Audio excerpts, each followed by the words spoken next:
आप सभी का आपके अपने YouTube channel Rahul Saini defence में। मैं राहुल सैनी लेके आया हूँ आप सभी लोगों के लिए खतरनाक मस्त धमाकेदार गर्दा लेवल की क्लास।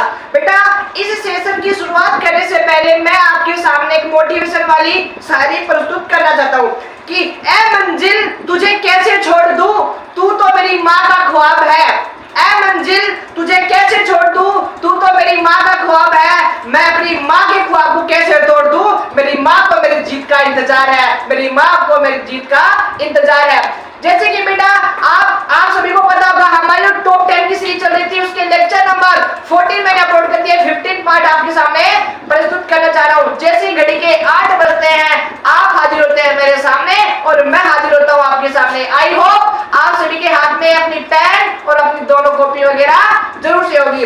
करते हैं शुरुआत सवाल नंबर फर्स्ट की शुरुआत जो आपकी स्क्रीन पे आ चुका है। क्या लिखा बेटा, अति परवल्य दे रखा है आपको और अति परवल्य की उत्केंद्रता दे रखी है। बाबू क्या दे रखा है आपको, अति परवल्य दे रखा है। अच्छा जी सर, अति परवल्य का समीकरण और इसके क्या बतानी है हमें, उत्केंद्रता। कई बच्चे क्या दिमाग लगाते हैं सर, पहले तो इसको स्टैंडर्ड फॉर्म में बदलेंगे फिर सूत्र लगाएंगे। पहले तो सर सूत्र तो याद नहीं होता, जैसे तैसे करके उसको रट लेते हैं और सोल्व करने की कोशिश करते हैं। बेटा आपके सामने एक जुगाड़ है, जब कभी भी आपको अति परवल्य दे दे हाइपरबोला, जब कभी भी बाबू आपको अति परवल्य दे दे तो उसकी सेंट्रिसिटी ज्ञात करने का तरीका कैसे होगा, अंडर रूट लगाना है 1 प्लस। बेटा करना कुछ नहीं है सर, माइनस वाला पार्ट हमेशा नीचे और पॉजिटिव वाला पार्ट हमेशा ऊपर। सर इसको सोल्व करेंगे तो क्या आएगा बेटा, 9 और प्लस का 4 कितने हो गए सर 13 और डिवाइड में कितना 9।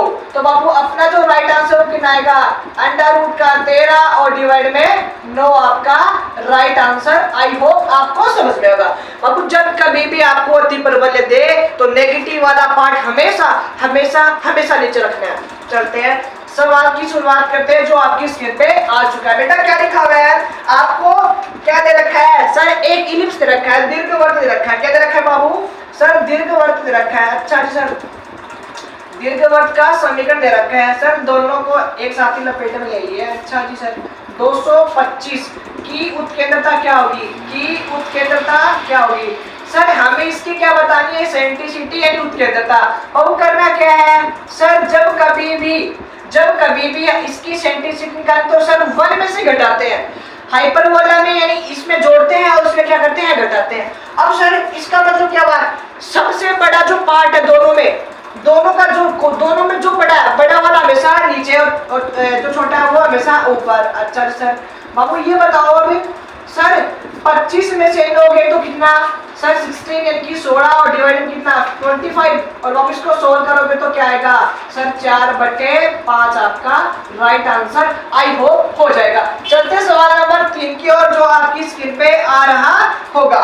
सर सवाल नंबर 3 क्या दे रखा है बाबू सर, आपको एक परवल्य दे रखा है। क्या दे रखा है, एक परवल्य दे रखा है। अच्छा जी सर, परवल्य दे रखा है और परवल्य का समीकरण भाई सर, इस परवल्य समीकरण के क्या चाहिए आपको, शीर्ष चाहिए। याद रखना बाबू जब कभी भी सर किसी भी आपको उस वाले परवल्य का जो क्या हो थोड़ा सा सर मूल बिंदु से ऊपर या फिर नीचे कहीं भी हो, यानी कहीं भी वो मूल बिंदु पे तो नहीं है सर, ऐसी स्थिति में क्या करते हैं, पहले तो उसको स्टैंडर्ड फॉर्म में चेंज करते हैं फिर उसके मान निकालते हैं। आज के बाद वो काम आपको नहीं करना, डायरेक्ट शॉर्ट में करना है। सर शॉर्ट में करने का तरीका क्या है बाबू, इसका क्या कर दो आप अवकल कर दो अक्ष के सापेक्ष। किसके सापेक्ष दादा, अक्ष के सापेक्ष। सर ये तो हो गया 2 और y dy अपॉन में dx। अच्छा सर ये कितना, अच्छा रुको अगर अक्ष के सापेक्ष करें तो बापू जितने भी कांस्टेंट उनको कांस्टेंट मान लो। सर इसका किया तो कितना हो गया सर, ये तो हो गया 6 और बाकी को जितने भी है सारा कांस्टेंट और कांस्टेंट का क्या होगा सर 0। अब बेटा इसको सोल्व कर लो, आपके पास कुछ मान आएंगे। कुछ मान का मतलब सर जैसे कि बाबू ये वाला तो उधर गया तो कितना आया सर, ये तो हो गया 6 और नीचे कितना हो गया 2 और ये कितना y कितना आएगा डिवाइड में y आएगा। और वो सेम एंटिटीज आपको अक्ष के सापेक्ष करना, सॉरी अब अक्ष के सापेक्ष किया है तो आपको किसके सापेक्ष करना है, y के सापेक्ष करना है। दो जैसी समीकरण बनी है ऐसी एक और बन जाएगी, दोनों को क्या करना आपको सोल्व करना है। चलते सवाल नंबर 4 की और एक बिंदु दे रखा है और इस बिंदु की मूल बिंदु के सापेक्ष आपको बतानी है दूरी। सर जब कभी भी 3 बिंदु दे बेटा, आपको बिंदु दे रखे हैं, क्या दे रखे हैं बिंदु सर 2, 3 और 4। इस बिंदु की मूल बिंदु से दूरी, और जब कभी भी लाला कोई बिंदु दे दे और मूल बिंदु से दूरी पूछे तो करना कुछ नहीं है, अपना पैर चलाना है, लो जी सर करना है। इसका करो स्क्वायर, सर 2 का स्क्वायर 4, सर 3 का स्क्वायर किया तो 9, अच्छा जी सर 4 का स्क्वायर किया तो 16। बाबू इसको ऐड करके देख लो तो कितना आएगा, अंडर रूट का 29 आपका राइट आंसर हो जाएगा। आई होप ये जो 4 सवाल मैंने स्क्रीन पे लिखे हैं आपके दिल दिमाग में गए होंगे। चलते सवाल नंबर 5 की ओर। बेटा सवाल नंबर 5 आपकी स्क्रीन पे आ चुका है और ये जो सवाल है ये लोग का है। नंबर 5 सर ये लिखा हुआ है 1 अपॉन में log 16 और इसका जो बेस है भाई वो कितना है 3 है। सर 1 अपॉन में log 16 इसका जो बेस है भाई वो कितना है 4 और बाबू कितना है सर log 16 इसका जो बेस है वो कितना है 5। इसकी वैल्यू आपको निकालनी है। देखो आपको छोटा सा कंसेप्ट एक जुगाड़ पता होना चाहिए। जुगाड़ क्या सर, जब कभी भी ये लिखा हुआ है जैसे 1 अपॉन में log a और b, अगर इस वाली वैल्यू को अगर ऊपर ले जाओगे, ऊपर ले जाने का मतलब सर क्या हुआ, अगर ऊपर ले जाओगे तो बेटा ये आपस में इंटरचेंज हो जाएंगे, ये ऊपर वाला नीचे और नीचे वाला ऊपर। जैसे ए ऊपर है वो तो आ जाएगा नीचे और नीचे बी है वो चला जाएगा ऊपर। ये जुगाड़ आपको पता होना चाहिए भाई। सर इसको ऊपर ले जाएंगे तो क्या हो जाएगा सर, ये जो 3 बट्टे में है यानी कि ये तो चला जाएगा ऊपर और ऊपर वाली वैल्यू आ जाएगी नीचे। ऐसे ही नेक्स्ट प्रोग्राम होगा। नेक्स्ट प्रोग्राम का मतलब 4 एज इट इज। आगे चलो भाई, वो कितना हो गया सर 5 ही हो गया 60। चलो जी इसको सोल्व करते हैं। अब आपको ये जुगाड़ पता होगा। जुगाड़ क्या है सर, फॉर्मूला होता है। जब कभी जितने भी लोग हैं आपके पास प्लस में लिखे हो तो सारे के सारे वो कहाँ आते हैं, मल्टीपल में आते हैं, और नेगेटिव हो तो सर वो डिवाइड में आते हैं। चलो जी सर ये भी हमें पता है, तो क्या लिखोगे लोग और 3 को 4 से गुणा किया तो कितना हुआ 12, और 12 को अगर 5 से गुणा करो तो कितना आएगा सर 66 आएगा। अब भाई नीचे इसका जो बेस है वो कितना है, जब बेस और वैल्यू अगर सेम हो तो भाई उसका जो राइट आंसर है वो कितना आता है सर 1 होता है। आई होप सवाल नंबर 5 समझ में आएगा और सवाल नंबर 6 स्क्रीन पे भी आ गया होगा। क्या लिखा हुआ सर, आपको एक वर्ग का समीकरण बताना है एक, और वो वर्ग भाई वो कैसा है सर, सेकेंडरी वर्ग यानी कि ओ सर ये तो पहली बार सुना है और कुछ बच्चों ने तो दूसरी बार भी सुना है और कुछ बच्चों की तो प्रॉब्लम है सर दिन में एक बार तो सेकेंडरी वर्ग के प्रोग्राम सुन लेते हैं। बेटा आपको ऐसा जैसे वर्ग है होता क्या है सेकेंडरी वर्ग, जैसे कि एक वर्ग है एक और वर्ग खींच दो, लेकिन दोनों जो वर्ग है उनका जो सेंटर है वो क्या है सेम है, दोनों का सेंटर एक ही है, उसको बोलते हैं सेकेंद्रीय वर्ग। बेटा सेकेंद्रीय वर्ग का मतलब ये हुआ सर इतना इतना भाग तो क्या रहेगा वो फिक्स रहेगा, बदलेगा कौन बेटा सी का मान। सर सी का मान कैसे निकालेंगे बेटा, करना कुछ नहीं है, ये वाले जो बिंदु ना इस वाले में रख दो और सी का मान आपके पास आ जाएगा। सर यहाँ पे रखा तो 1, सर यहाँ पे रखा तो 2 का स्क्वायर 4, सर ये वाला यहाँ पे रखा तो 3, सर ये वाला यहाँ पे रखा तो माइनस का 8 और सी का मान कितना आया सर, ये तो कितना हो गया 5 और 3 8, यानी कि सर सी का जो मान आया वो कितना आया 0। बेटा ये वाले यहाँ पे रखेंगे तो अपने पास सेकेंडरी वर्ग का जो समीकरण है वो कितना आया सर, कितना आया जो लिखा हुआ है स्क्रीन पे वही आया। आई होप सवाल नंबर 6 आपको समझ में आया होगा। चलते सवाल नंबर 7 की ओर। आपको 2 बिंदु दे रखे हैं, क्या दे रखे हैं 2 बिंदु को मिलाने वाली रेखाखंड को y किस अनुपात में काटता है। भाई आपको 2 बिंदु दे रखे हैं और जो दोनों बिंदु है ना वो y को किस वो अनुपात में काटते हैं। सर अनुपात का तो फॉर्मूला में याद ही नहीं है तो मैंने कहा उसकी जरूरत भी नहीं है। सर फॉर्मूला तो याद भी नहीं है तो सर हमें उसकी जरूरत भी नहीं है। बेटा जब कभी भी दो बिंदु y को काटे, देख लो सुनो इसका जुगाड़। सर जब कभी भी 2 बिंदु अगर y को काटते हैं तो उसका जो रेशियो होता है ना वो करना कुछ नहीं होता, माइनस का तो चिन्ह लगाओ, x1 लिखो और x2 लिखो। सर अगर x1 यानी कि अनुपात x का पूछे तो मैंने बोला अगर x का पूछे तो y का मान रखो। सर पूछा कौन सा है x वाला यानी y वाला तो रखो। सर ये किसका मान है x1 का, ये y1 का, ये x2 का और ये y2 का। सर x1 का मान माइनस का 3 और x2 का मान 1, तो अपना जो राइट आंसर भाई वो कितना गया 3। चलो करते हैं सवाल नंबर 8 की शुरुआत। क्या लिखा हुआ सवाल नंबर 8? सर एक अवकल समीकरण दे रखी है। क्या दे रखी है भाई? अवकल समीकरण दे रखी है। सर अवकल समीकरण दे रखी है तो क्या बताना उसमें? या तो घात बतानी है भाई या फिर कोटि बतानी है। लेकिन इस वाले सवाल में आपको केवल कोटि पूछी है, और मैंने कहा जब कभी भी कोटि पूछे तो हम उसकी घात भी निकालते हैं। अच्छा सर, कोटि का मतलब होता है अधिकतम अवकलन, या तो कितनी टाइम 1 टाइम या तो कितना टाइम 2 टाइम, उसकी कोटि कितनी 2। सर घात कैसे निकालते हैं? सर जो कोटि की घात होती है वही अपनी घात होती है, तो एक हो जाएगी मेरे बोला नहीं, क्योंकि इसको क्या करना पड़ेगा? चेंज करना पड़ेगा, यानी कि इस वाले बट्टे को हटाना पड़ेगा। तो इसकी जो घात हो कितनी हो गई? सर कोटि भी 2 और घात भी 2 हो गई होगी। चलते सवाल नंबर 9 की ओर, जो आपकी स्क्रीन पे आ चुका है। सर सवाल नंबर 9 क्या कह रहा है? आपके पास एक दीर्घवृत्त दे रखा है। क्या दे रखा है? एक दीर्घवृत्त दे रखा है। सर x स्क्वायर और नीचे 16 और ये y स्क्वायर नीचे 25 बराबर 1। वो क्या बोल रहा है? से परिमित क्षेत्रफल का क्षेत्रफल क्या? क्षेत्र का बेटा आपको क्या देते हैं? जब कभी भी एक इलिप्स देते तो उसका जो क्षेत्रफल होता है वो याद रखना क्या होता है?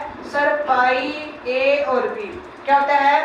पाई a और b। बेटा पाई या GT a का मान कहाँ से निकालोगे? यहाँ से, यानी कि इसका जो अंडर रूट होता है वो किसका मान होता है? a का मान होता है। सर ये जो 25 अंडर रूट का 25 है और वो क्या होता है? सर b का मान है। बेटा अपने पास a का मान 4 आया, b का मान 5 आया, तो अपना जो राइट आंसर क्या होगा? सर 25। आई होप ये सवाल आपको समझ में आएगा। चलते सवाल नंबर 10 की ओर। क्या लिखा हुआ है सवाल नंबर 10? आपकी स्क्रीन पे आ चुका है। सर अवकलन का सवाल है, और अवकलन में कैसा है? प्राथमिक अवकलन है। सर कैसे निकालेंगे? सर यहाँ से सवाल नंबर 11 लिखेंगे और यहाँ पे अच्छा अवकलन का सवाल बता रहा था ना sir, y = a sin t लिखा हुआ है और यहाँ पे x = a cos t लिखा हुआ है। सर इसका 2 बार अवकलन करना है बेटा। पहले y का करेंगे t के सापेक्ष से, y का करेंगे t के सापेक्ष। तो सर a कांस्टेंट है और sin का किया तो क्या हो गया? cos t हो गया। सर dx डिवाइड में कितना? t के सापेक्ष करेंगे। a gt और cos का किया तो बेटा माइनस का sin t हो गया। आपस में बाबू डिवाइड कर दो, यानी y वाले का x क्या डिवाइड कर दिया। सर यहाँ से a cos t निकला और यहाँ से क्या निकला? सर माइनस का a sin t निकला। बेटा आपस में काटोगे तो माइनस का cot t आपका राइट आंसर। सर हमें तो इसका 2 बार करना है, मैंने बोला कर दो, तो 2 बार क्या दिक्कत है? सर 2 बार कोट कहेंगे तो होता क्या है? सर कोट का होता है माइनस का कोसेक स्क्वायर। अब सर t का x के सापेक्ष में करना है, t का x के सापेक्ष में करना है, तो लाला ये माइनस और माइनस मिलकर क्या हो गया? सर ये तो हो गया प्लस का। अब बेटा इसका जो मान है वो कहाँ से निकालेंगे? सर वो इसका जो मान है यहाँ से निकालेंगे, बिल्कुल निकालेंगे। बेटा इसको क्या करना? पलटना आपको। सर पलटने का मतलब क्या होगा? a sin t और बाबू वो भी कैसा? नेगेटिव वाला। तो सर 1 में a वो भी नेगेटिव और ये साइन ऊपर जाके कोसेक बन गया, तो सर कोसेक का स्क्वायर हो गया। आई होप आज सभी को ये सवाल नंबर 11 समझ में आएगा। देखो स्क्वायर था बेटा, मैंने गलती से लिख दिया यहाँ पे जाइए क्यूब। आई होप आपको समझ में आएगा। चलते सवाल नंबर 12 की ओर। क्या लिखा हुआ है? सवाल नंबर 12 नहीं भाई, सवाल नंबर 11। ये कृपया करके पड़ोसियों की वजह से हो रहा है ना, समझ रहे आप? मैंने नंबर भी याद लगा दिया इसके। चलो जी, लिमिट का सवाल दे रखा है भाई, लिमिट का सवाल दे रखा है। वो सवाल क्या दे रखा है? सर sin 4x दे रखा है और डिवाइड में कितना रखा है? sin 5x दे रखा है। सर इसका जो तरीका बाबू वो क्या है? मैंने आपको शॉर्ट में बताया हुआ है, जो x का कोफिशिएंट होता है वही अपना आंसर होता है। लेकिन ऐसा नहीं करेंगे क्योंकि सर हम तो समझदार बच्चे नहीं है, हम तो भोले बच्चे हैं। तो बेटा भोले बच्चे हैं तो उसकी तरह समझो। बेटा आपके पास 4x एंगल है तो यहाँ पे भी 4x से डिवाइड करो और यहाँ पे मल्टीप्लाई करो। अच्छा सर यहाँ पे क्या लिखेंगे? 5x है तो बेटा 5x इधर भी और 5x इधर भी। बाबू अगर एंगल सेम हो डिवाइड में वही वैल्यू, अगर एंगल सेम हो वही डिवाइड हो उसका मान होता है बेटा। इसको आपको सोल्व करना है, सोल्व करोगे तो अपना राइट आंसर कितना आएगा? 5। लेकिन शॉर्ट में याद रखना है सर मल्टीपल का ही अपना आंसर होता है, जैसे 4/5। चलते सवाल नंबर नेक्स्ट की ओर। सवाल नंबर नेक्स्ट की ओर। बेटा आपको क्या लिखा हुआ है? एक मैट्रिक्स रखी है, यानी कि 4 और 4 5 3, 2 और 4। वो पूछ क्या रहा है sir, a into adjoint a पूछ रहा है, a इंटू एडजॉइंट a। बेटा इसका जो फॉर्मूला था वो क्या होता है सर, उसका मॉडुलस यानी मापांक और ये होता है n। सर ये n क्या है, आइडेंटिटी मैट्रिक्स है और वो भी कितनी 2 गुणा 2 की। बेटा यहाँ पे इसका मान निकालो और मान कैसे निकालते हैं पता है कि हम लोग आपस में मल्टीप्लाई करो, 5 क्या है 20। बेटा इसको इससे करो कितना गया सर 6, तो कितना गया बेटा अपना आंसर 14 हो जाएगा। यहाँ से मान निकालोगे तो कितना हो जाएगा i का मान, सर i को 14 से मल्टीप्लाई करना है तो बेटा कितना गया सर यहाँ पे 14 और 0 0 और 14, ये आपका राइट आंसर हो जाएगा। चलते सवाल नंबर नेक्स्ट की और बाइनोमियल का सवाल है, आई होप आपको आता होगा। चलते सवाल नंबर 13 की और क्या लिखा हो भाई, देखो इसको सोल्व करो। आपको x की पावर m का गुणा पूछा है, जैसे कि मैं हाँ जी क्या लिखा हुआ है सर 2x की पावर 3 और प्लस और यहाँ पे क्या लिखा 3x स्क्वायर और यहाँ पे पावर 9, इसके प्रसार में x की पावर 7 का गुणा। बेटा पहले r का मान निकालना है, r का मतलब इसको मल्टीप्लाई करो, 9 3 है 27, सर 27 में 7 गए, दोनों का सम ये लो सर r कितना बेटा 20 डिवाइड बाय 5 ये लो 4। अच्छा जी सर r का मान अगर 4 है तो बेटा पद कौन सा होगा 5वां, ये नो जीटीज यहाँ पे 4, कोफिशिएंट पूछा है ना तो कोफिशिएंट ही निकालना है, ये लो 4 दोनों का डिफरेंस। बेटा इसको सोल्व करना आंसर आ जाएगा। चलते सवाल नंबर नेक्स्ट की ओर। बेटा ये जो सवाल है बिना पेन उठाए हुए आप इसको उड़ा सकते हैं।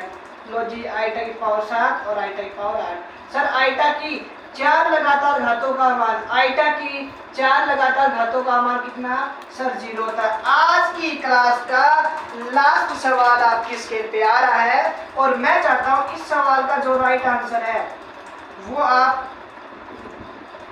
अब यार मैं क्यों बता रही हूं, चलो जी एम को खोलना है सर 5 बार, 1 2 3 4 5 कितना 24, इसको खोलना है 4 बार, 1 2 3 और 4। बेटा ये कट गया क्या, कहाँ से लेकर कहाँ तक कितना कितना कट गया सर, कितना बचा 1 2 3 4 कट गए सर एंड ये लो 24 है तो बेटा अपना बेटा ये इधर जाएगा किसका जाएगा प्लस का जाएगा तो कितना जाएगा ये अपना 28 राइट आंसर हो जाएगा। आई होप आज की जो क्लास है वो आपको समझ में भी आई होगी और मजा भी आया होगा। अगर आपने लास्ट वाली वीडियो नहीं देखी हो तो जाके प्लेलिस्ट पे चेक कर सकते हो। बाकी जय हिंद, वंदे मातरम।